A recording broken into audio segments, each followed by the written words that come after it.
Hey guys, I wanted to ramble a little bit about suicide. This active shooter crisis, it's not just an act of homicide. Often, feels like very often, seems like in most cases, these active shooter mass casualty situations end in a suicide. So it's part of the deal here. I guess I just want to first say and reach out to whoever's watching this video, or maybe the other videos in this channel, and if you're my audience, I know you're in a dark place. I was just watching the body cam footage the other day of one of these situations and how it unfolded and ended. And as I'm listening to somebody firing off these rounds and thinking about the rage coming out of them, and just how, think about how mentally off you are the times you would go off on a coworker, just go off on some random person and curse them out in public or something. And this is very different than that.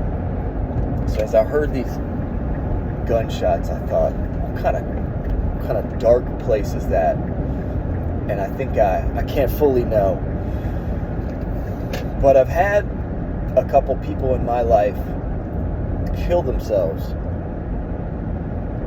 And I love these guys. One of them was somebody I worked with. One of them was a very close friend. And somebody loves you. So I'm just going to give you a little bit of the perspective of the person or the people you leave behind that love you. And you leave a hole. One of these guys was, I'd say, my closest friend in the latter part of my 20s, And when he left this earth, he didn't get to see me get married. He didn't get to see the birth of a child. And I kind of felt ripped off. And I miss my friend. If you're breathing, there is some purpose, some mission in your life. Someone loves you. You are supposed to be here. If you don't have faith about that, then borrow mine. If you are breathing, God has a reason for you to be on this earth.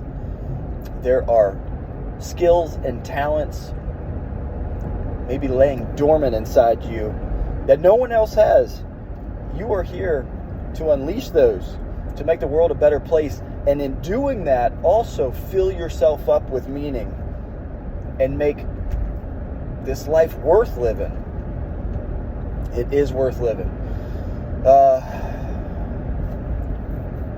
Someone loves you. I've seen people talk about this correlation between all these active shooters were on antidepressants. So if they're all on antidepressants and then they're acting out in this way, clearly taking antidepressants makes you homicidal and then suicidal. So just because two things go together, just because they correlate, does not mean one causes the other. So for example, when ice cream sales go up, so does the murder rate. These things correlate, they go together, but obviously they're not related. So sometimes there's a third factor. In this situation, it's heat. It's summertime. People are outside more, getting a little more aggressive. In that heat, more murders happen then. Maybe there's more to that story, but I feel like that's part of it. But the ice cream sales, summertime, ice cream sales go up. So just because active shooters are on antidepressants doesn't mean antidepressants cause you to act out in this manner. So if you are depressed, please keep taking your antidepressants. If you're not, it's a hell of a tool. I'm not saying you should be on these things forever. I think ideally you get to a better place and then you walk it down under the care of a psychiatrist, They really can. It's a tool. It's one tool in the arsenal to get you through a dark place. So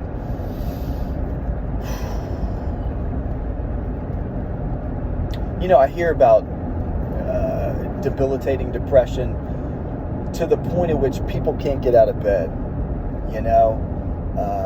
I've never experienced that. I've never experienced that clinical major depression. I've never experienced that. So I hear just taking some first simple steps can be difficult, but it is about breaking some big activity down into smaller steps.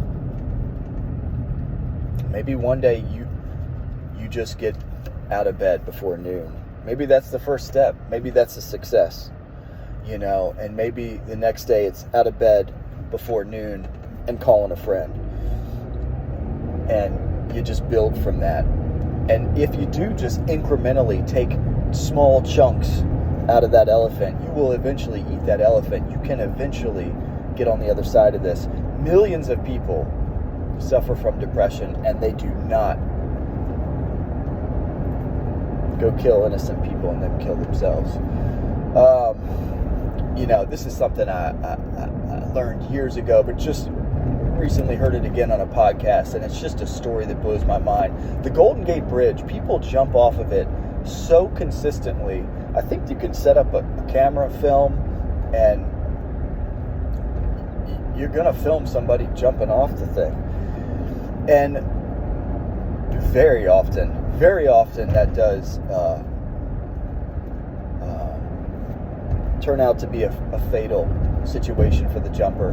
But I think there are a few instances of people that jumped and they lived. I think about 10, something like that. But it's like you ran an experiment that somebody was going to shoot themselves in the head. I mean, some absolutely lethal weapon, a lethal method of suicide, but somehow the person came back from the brink to tell what happened. And apparently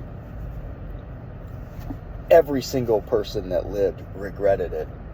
And apparently every single person, as soon as they got over that railing and it was the point of no return, suddenly their life was in a different perspective. Suddenly the problems were smaller. The gift of life was bigger. You are not a loser. You are not just a problem. Apparently, if you line up the arteries and the veins and the capillaries in your body end to end, it goes around the world twice. You are not a loser. You are a miracle. God built you, and you're here for a purpose. For you to extinguish yourself prematurely, it's like you don't have the authority to do that. You don't have the authority to make that decision. What's for you to do? One step at a time to dig yourself out of this pit, and you can do it.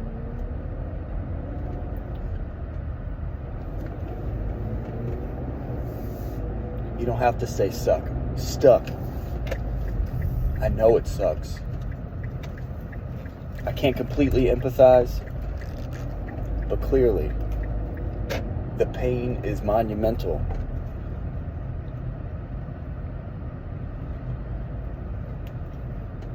Don't give up. Do whatever you got to do. Go talk to somebody. I don't know all the answers, suggestions. I'm about to list a bunch of suggestions, and you already know them. It is all these little small things that are the action steps to do.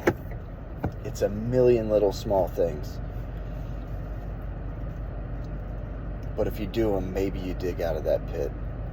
Maybe you're worth it. Maybe all the innocent people that you might hurt one day, maybe they're worth it. And the children they're supposed to have. And the children those children are supposed to have. You know, do we want to just leave? Or do we want to leave an impact, a positive impact on the world? This ripple effect. We could be kind to somebody and it has a ripple effect. Or we can devastate lives and it can have a negative ripple effect. You're worth it. The people around you are worth it. Somebody loves you. Think about it.